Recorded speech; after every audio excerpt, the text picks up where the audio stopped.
Hello and welcome to Comicstorian, your #1 place for dramatic readings of your favorite comic books. Many of you are probably asking yourself, who is this guy and where is Benny? Well, I'm Dan and I've been doing the audio recordings for our recent Avatar series, but I am here today to bring to the channel a remastered version of the story House of M, as well as all the tie-ins in upcoming videos. I'll be doing this so that you guys get X-Men content every single week, and so that Benny doesn't overwork himself and we end up having to skip a week. So today, I'll be telling you the story of House of M, written by Brian Michael Bendis. So, let's not wait any longer and jump on in. Through the struggles and pains, Wanda Maximoff can be heard crying. Dr. Strange tells her, "Just a bit more. There! Congratulations on the birth of your healthy, happy, and beautiful twins." Wanda holds her newborns, asking her husband Vision if he can believe it. Twins! But as the new parents enjoy the sight of the life that they have brought into the world, Wanda hears the voice of Charles Xavier telling her to put it back. They've talked about this. Put it back. She has no children.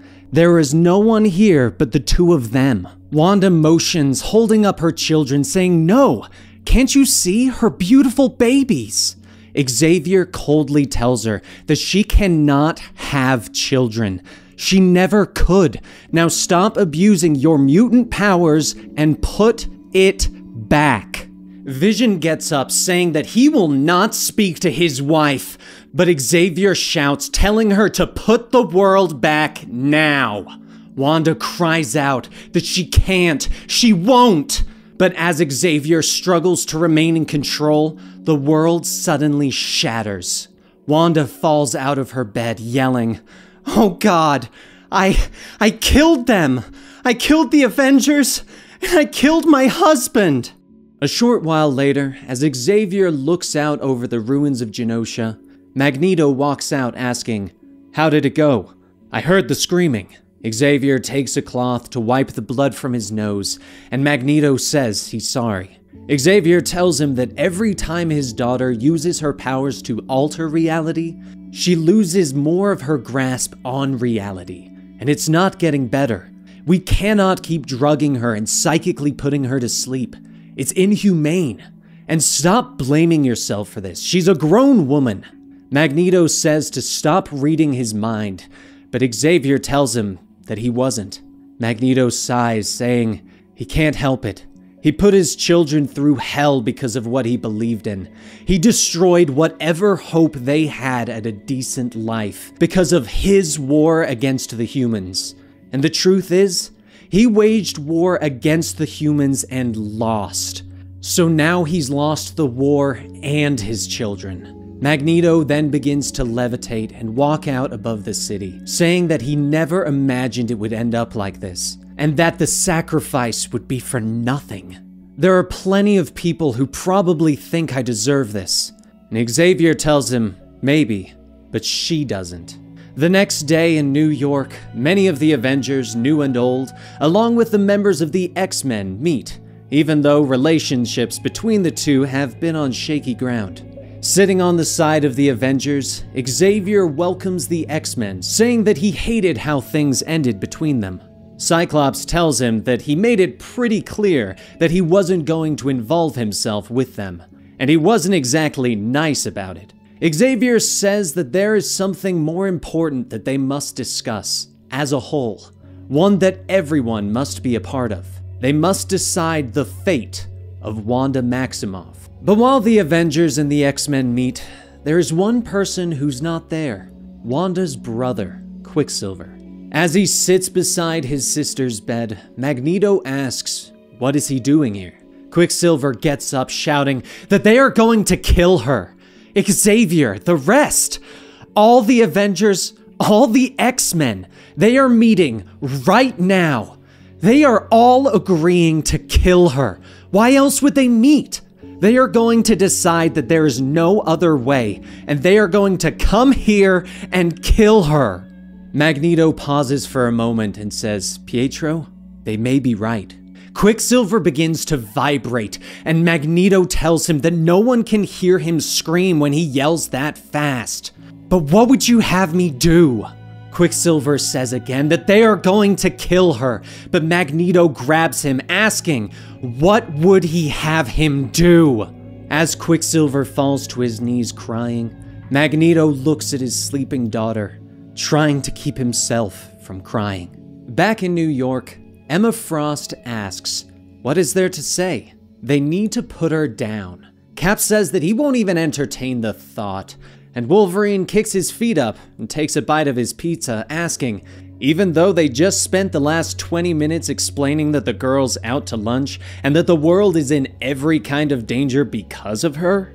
But then a shadow looms over Wolverine as Cap stands up, saying that there is always a way. Always.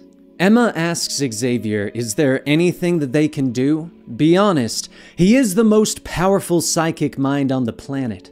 Xavier says that if there was, they wouldn't be having this conversation. Emma then looks at Doctor Strange, asking, is there anything the mystic arts can do? And Strange tells her that he doesn't know. He has tried everything at the present moment, but he is still researching the matter. Spider-Man asks, so if my powers start wigging out, I can count on you all just killing me? Wolverine tells him, yeah, and he'd expect them all to do the same. Xavier then says the truth of the matter is, he doesn't know what to do. Spider-Man sighs, saying, he isn't going to be home for dinner, is he? A short while later, over Genosha, Kitty looks out the window of the Quinjet, saying she really hates this place. And Wolverine tells her, it ain't no Paradise Island. But as everyone lands and enters Wanda's room, they find that she is missing. Everyone begins to ask where she could have gone, but Emma says that she found them. The teams rush over to where Emma sensed Wanda and Magneto, but as they step into the dark building, everyone's vision begins to fade as a bright light begins to shine. The next morning, Peter Parker wakes up to the cries of a baby and his wife Gwen telling him it's his turn. Peter forces himself up, asking, is it really? Okay. But it's not only for him that things are a bit different. Cap lived his life until he was old, Cyclops and Emma are married, and Simon Williams became famous. Everyone's lives seemingly changed, untethered to what reality once was. Sam Wilson became a detective, and Doctor Strange was a psychologist. Even Wolverine's life changed, but something was different for him. As he is woken up, a redhead crawls into bed telling him, good morning. And as quickly as he can pop his claws, Wolverine jumps on the woman, asking, where the hell is this? What is this? Mystique pushes Wolverine off and coughs, saying he didn't mind last night. It's his redhead fetish. What the hell is wrong with you? Wolverine runs out of the room, and a uniform-dressed Jessica Drew and Toad ask, is everything all right? Wolverine looks around and sees an opening and charges through the doorway. But what he sees is that he is high in the sky on a S.H.I.E.L.D. helicarrier, but not with S.H.I.E.L.D.'s emblem.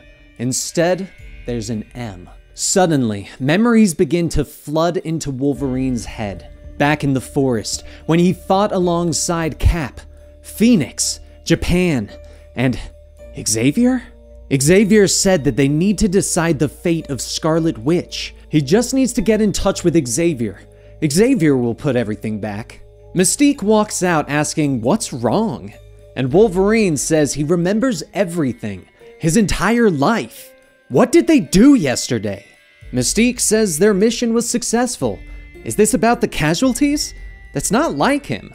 But don't worry, they were just some human grunts. Wolverine then asks what happened in Genosha, and Mystique says she isn't sure. She hasn't seen the paper yet. What happened? Is Lord Magnus okay? Hearing Magneto's name shoots through Wolverine like a bolt of lightning. Mystique says maybe they need to go see Madam Web. Set him right. He wouldn't be the first S.H.I.E.L.D. agent who needed some adjustment. Nothing to be ashamed of. Wolverine looks at Mystique for a moment, then jumps over the rails. And as he crashes down onto a building, he begins to see all the posts and billboards, all showing Mutants? Wolverine quickly gets down to ground level and picks up a magazine with a picture of Magneto on it, with the heading, "The House of Magnus's Big Day. Children of the Atom and world leaders gather to pay tribute." The magazine is nothing more than a tabloid, but it's all about mutants? But people didn't like mutants. As a motorcyclist pulls up and checks his phone, Wolverine tells the man that he's going to need that bike. The man asks, "What?"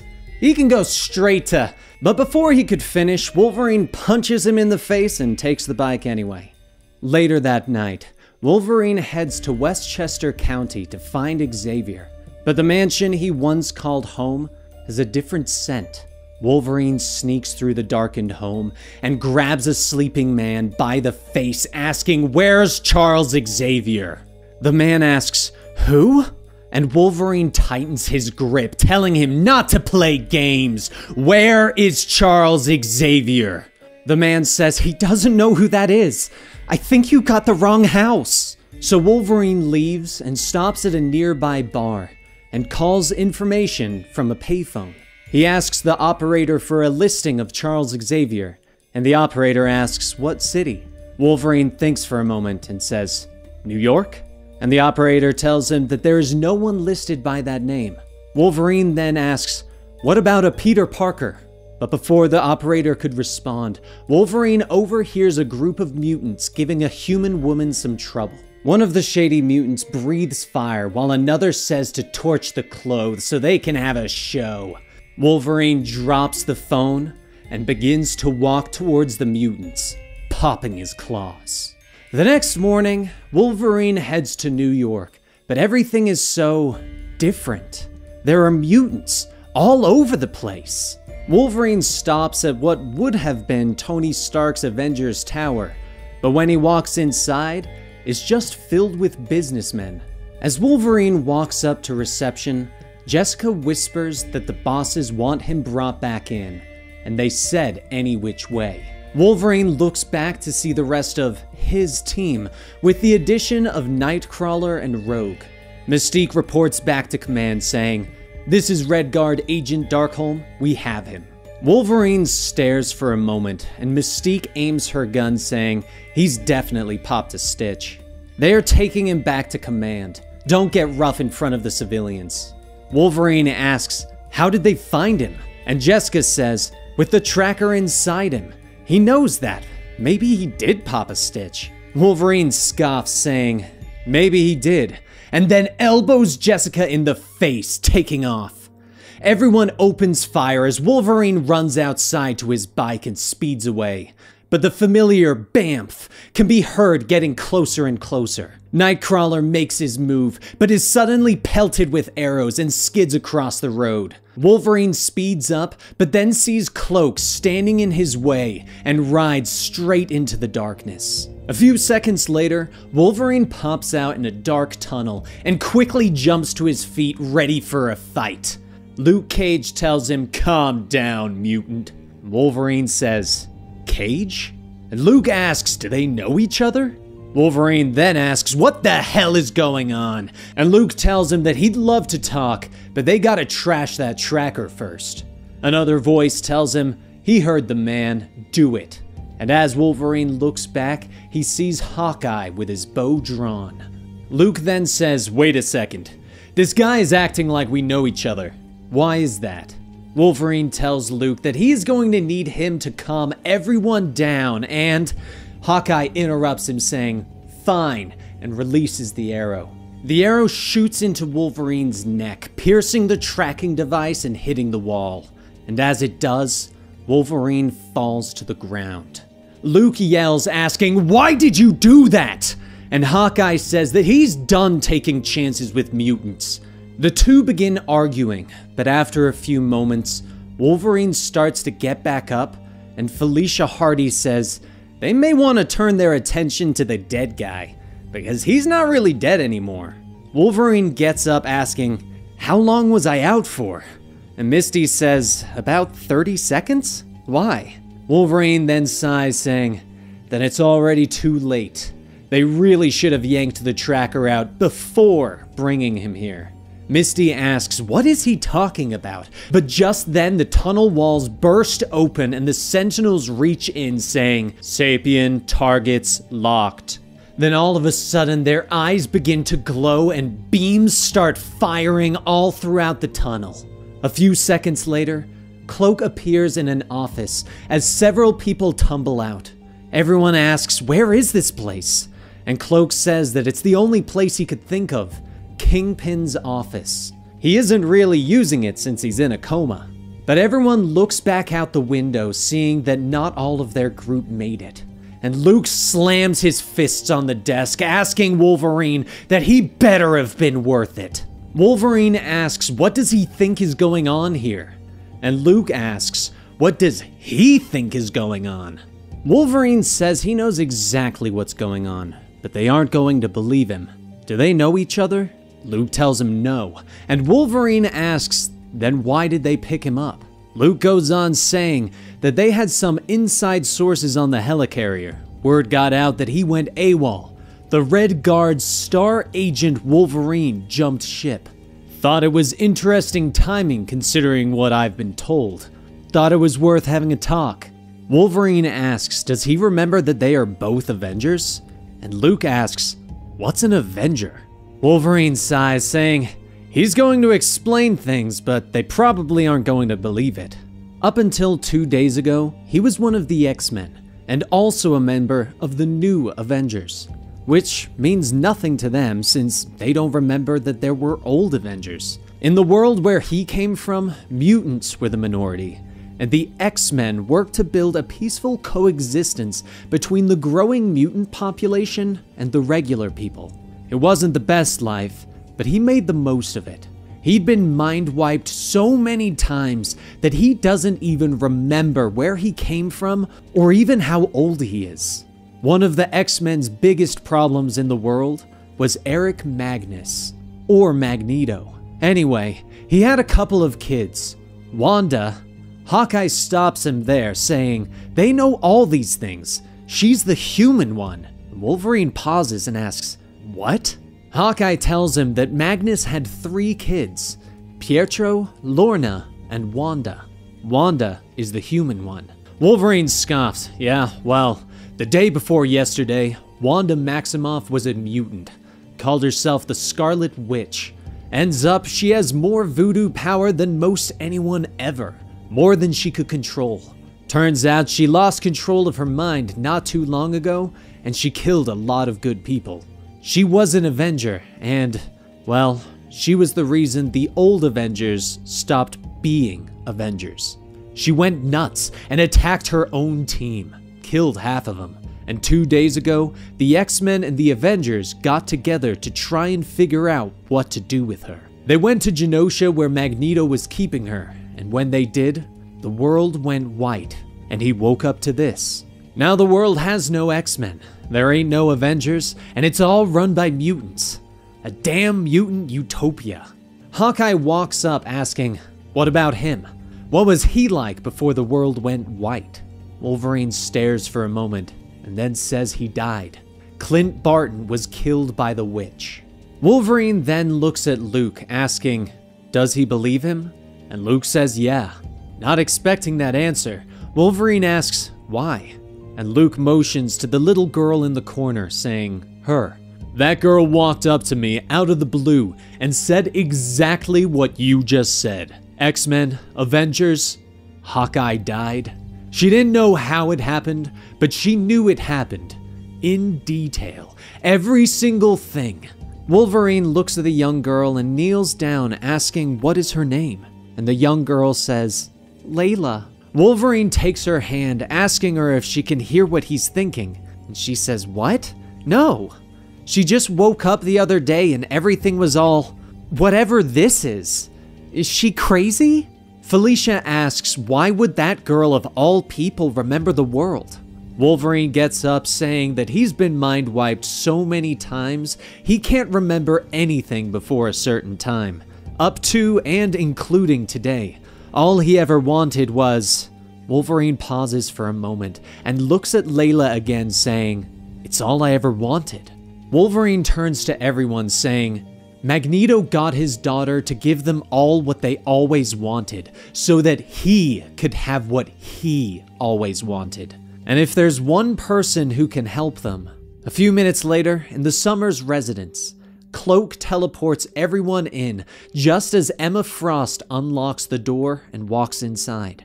Emma stares at everyone asking, "Is this a robbery?" Actually, don't even answer. Yeah, don't even worry about not being able to answer, because that's me telling your brain what to do, and I don't want to hear from you. Do you even know what they do to humans that... Wait, what? What the hell was that? What did you just think? How do you know me? Wolverine tells her that she's in his brain. Take a look. Emma glances over at Layla asking, "What the hell is this?" Layla says she didn't say anything, but as Emma looks into her mind, she sees the truth of what happened to the world. And she sees something else. Somewhere dark. Charles. Emma screams as she detaches from Layla, asking Wolverine, is he kidding her with this? House of Magnus? House of Magnus? They are going to find Magneto, and oh, that is it! We are going to kill him and his kids. Wolverine opens the fridge and grabs a beer, saying he's got no problems with that, but she's going to need more than just them. And even if they do, that still doesn't mean the whole damn world ain't screwed for good. A few moments later, Emma continues to look through Layla's mind when suddenly the sound of keys hitting the floor can be heard. Emma looks back at Cyclops saying, "Hi, honey." And Wolverine says, "Hey, bub." Cyclops asks, what the hell is going on here? And Emma tells Layla to do it the way they talked about. This is Scott Summers. Just relax and focus. As Layla and Cyclops lock eyes, he sees the world before, and Emma tells him to hold it together. Steady? Everything's okay. After vomiting, Cyclops sits back up asking, the whole world? The whole world? How could Magneto have done this to the entire world? This! Where's the professor? Wolverine says that's just it. They haven't found him yet. He's been to the school, which ain't a school anymore. Everyone else is scattered. There is only just a few of them. Cyclops starts pulling his tie off, asking who can they find? Later in the streets of New York, Peter Parker is out with his wife, son, Aunt May, and Uncle Ben, when he suddenly sees a wall of people in front of him. Peter asks, can he help them? And Layla stares into his eyes, saying, sorry. All of Peter's memories come rushing back to him, and he stumbles back, telling them to stop. Stop it! Gwen asks if everything is okay, but when Peter looks at her, he remembers what happened to her, and the snap. Ben walks up asking what's happening, and when Peter looks back at him, he screams. Gwen looks to Emma asking what the hell did they just do? But Emma psychically tells her to go play in the park and have a nice day. As Peter's family leaves, Cyclops asks who wants to talk to him, and Wolverine says he'll do it.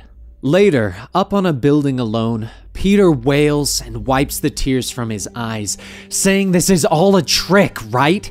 It's gotta be Mysterio or some hallucination. Please, please just say he snapped.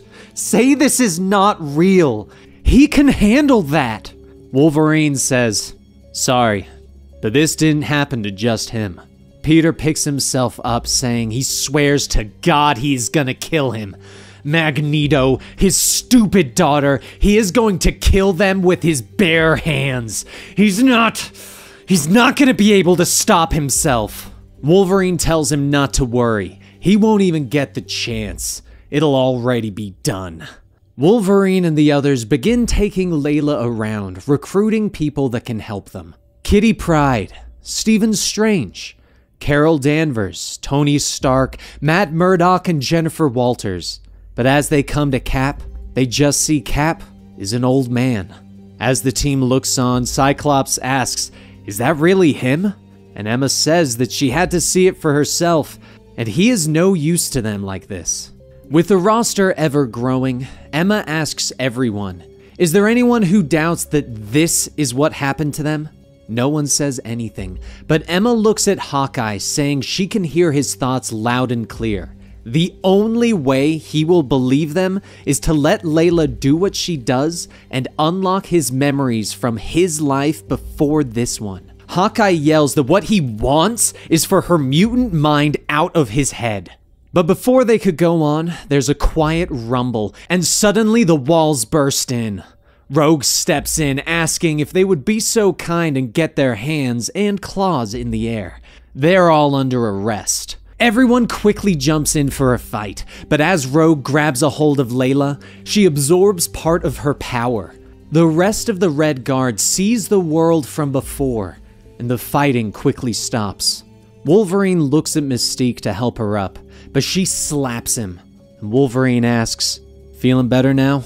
Mystique rubs her hand, saying that she might have broken it, and Wolverine tells her to save it for the guy who did this to them. Rogue stands up, saying she never felt anything like that before, and Emma says none of them have. Cyclops then tells everyone that they can have their nervous breakdowns later. They need to get it together. Carol asks, "What's the plan now?" And Wolverine says they go straight to Magneto. Guarantee ya, he knows exactly where Xavier is. Meanwhile, over in the beautiful city of Genosha, Magneto looks out at the buildings, and Lorna tells him that their guests will be arriving soon. Victor Von Doom will be here in half an hour. Magneto tells her he'll be there. He just needs a little more time.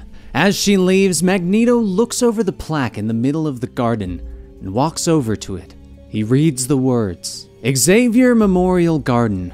He died, so Genosha could live." As night fell, celebrities and people of power all visit the House of Magnus to pay tribute. King T'Challa from the African Commonwealth of Wakanda, King of Latveria, Victor Von Doom, even Janice Vell from the Kree Empire, Princess Aurora of Kenya, and King Namor of the Kingdom of Atlantis. And once the crowd quiets down, the speaker announces the honorary House of Magnus. But as everyone claps, one of the guards notice something falling from the sky. It begins to fall faster and faster until everyone can clearly see what it is. A sentinel.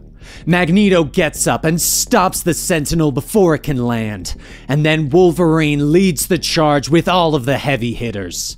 But as the fight begins, up in the garden area, Cloak teleports Emma and Layla as they search for Xavier. Emma looks around the serene courtyard when she sees a rock with the plaque on it. As she reads the words, she falls to her knees, saying, "Oh my God, oh no." Layla asks, "Is this it?" And Cloak tells them to wait. He sinks into the ground, and after a few moments, he returns saying, "There's nothing there. No coffin, no body, just dirt. It's not over yet."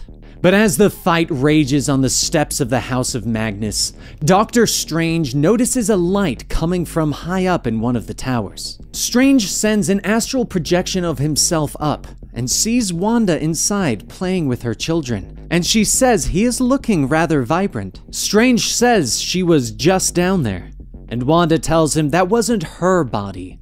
She just sent that body so she can watch the children, something her father can show off on occasions. As Strange floats down, he asks, does she remember him? And she tells him of course. He was there at the birth of her children. How did he find himself here? Strange tells her that she brought them here. She created Layla to bring them here. Wanda looks back saying, "I don't know who that is." And Strange says of course not. She has created so much lately. Did she create her father as well? There were rumors of his death and his somewhat puzzling rebirth before all this became what it became. Was that her as well? How long has she been playing with the world? Wanda puts one of the blocks together, saying he is full of questions, and she cannot fully understand them. One of the children says, "Playtime isn't talk time." And Strange apologizes, saying, "But they have little time." He is concerned for everyone's safety. Wanda asks, "What does he mean?" And Strange waves his hand, telling her that their friends are fighting over her father, right outside. Soon, the bricks in the walls start to separate, and Wanda can see the war unfolding within her home. Wanda sighs, saying, "No one should be fighting. The purpose of all this was that there would be no more fighting. She really doesn't understand people." Strange asks, "Where is Magneto? Where is Charles Xavier?" Wanda seemingly ignores the questions, saying that he wanted her to be happy. He wanted all of them to be happy. Strange asks, "Is that what Magneto said?" And Wanda turns to him, saying it's more complicated than that. They have to understand, he was trying to save her. A light begins to form, and the memory of Magneto and Quicksilver begins to play. It was the same as before, but this time it showed what happened after. Wanda could hear them, the arguing and shouting between her brother and father. Wanda said that she knows her friends are coming, and she will allow what needs to be done. But is she a coward for not wanting to kill herself, even though she knows she should? Quicksilver scoffs, saying that their father chose his mutant race over his own children. They were just little kids, and he abandoned them. They were supposed to be a family. Wanda says that she would have liked that.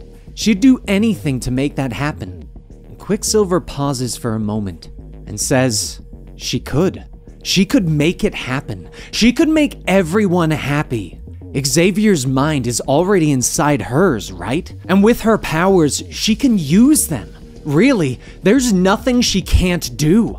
In an instant, not only could they have what they deserve, she could give it to their friends as well.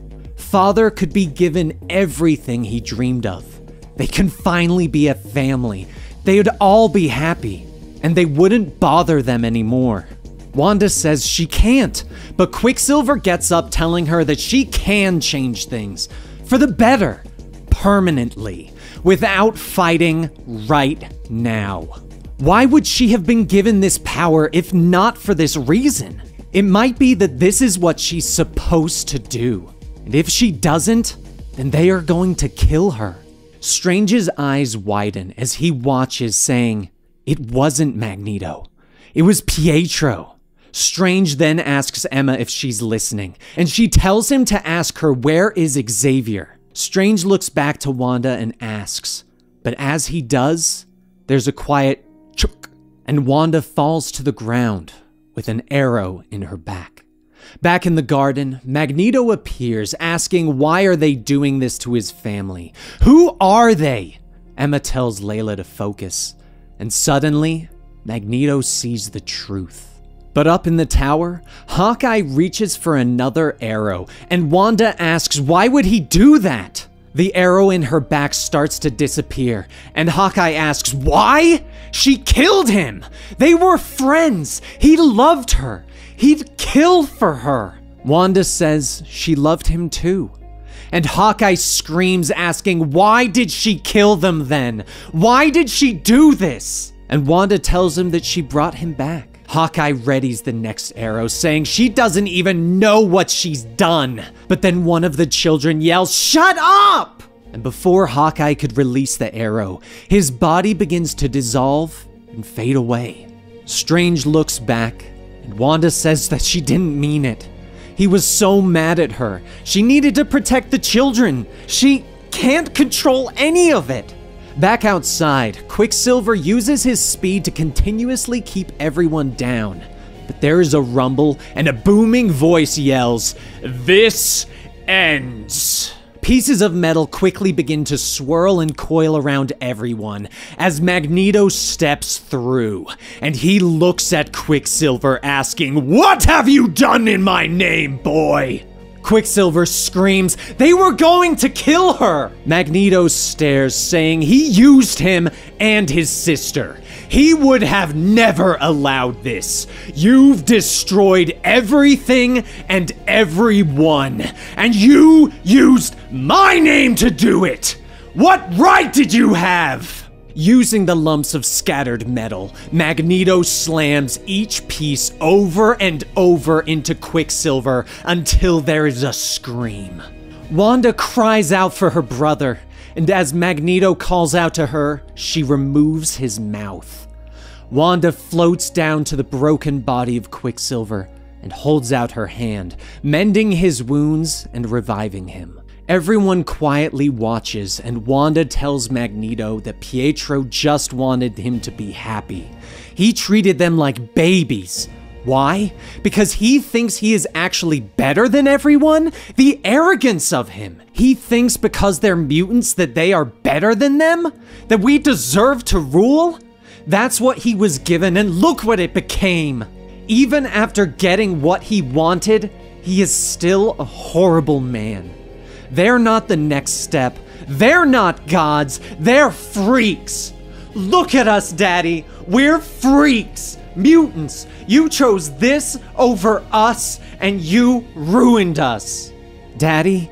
Emma pauses for a moment. Oh no.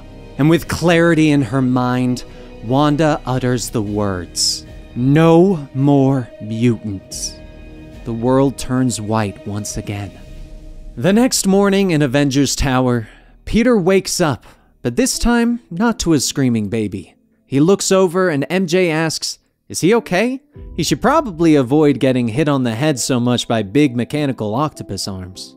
Peter wanders into the meeting room with a few others, and She-Hulk asks what happened. 1 minute they're fighting in Genosha, and next she was tucked into her bed. Luke asks Peter, is he okay? And Pete asks, does he remember? Luke tells him, yeah. MJ? And Peter says no. She doesn't remember.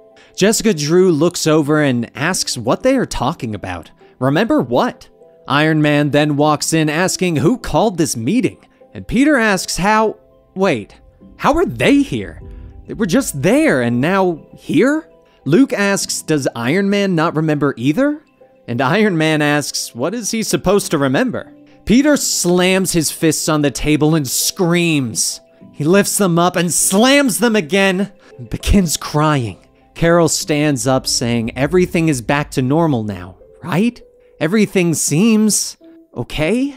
But then a weak voice tells them, not quite. And a nearly defeated Doctor Strange walks in. Outside of Xavier's school for gifted youngsters, Emma wakes up in the courtyard to the screams of Kitty Pryde. She quickly gets up and runs inside and sees Kitty asking what happened. The students! Emma sees all of the panicked children and Kitty repeats what Wanda said. No more mutants. She said no more mutants. Emma then tells everyone that it's okay. They just need to figure out what to do. Cyclops then tells Nightcrawler that some of them still have their powers.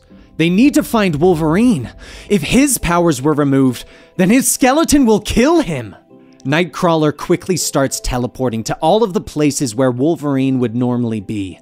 But when he teleports out into the field, he sees him. He reaches down, but Wolverine shoots up saying that he remembers his whole life. He remembers all of it. Back inside, Emma rushes to Cerebra to see the extent of Wanda's command. And when the projection appears before her, she sees that they're gone. All of the mutants are gone. Cyclops asks, where is Wanda Maximoff? And Emma says that she doesn't see her. She doesn't see anyone. Beast storms in behind asking, where is Xavier? Find Xavier! But Emma begins to cry saying, he's not. Back at the tower, everyone watches as reports from all over the world start to confirm what everyone is thinking. Wanda removed the mutant gene from everyone across the world. Strange begins to rub his head, saying it would seem only those who were there at the event, those protected by Emma's psychic defense and his spellcasting, remember the events that transpired. Cap asks, is there any way to locate Wanda? And Strange says he's tried a few times before he came here, and he cannot. He cannot find any sign of her. Iron Man asks, is he all right? And Strange stares at him, saying his duties as master of the mystic arts are simple.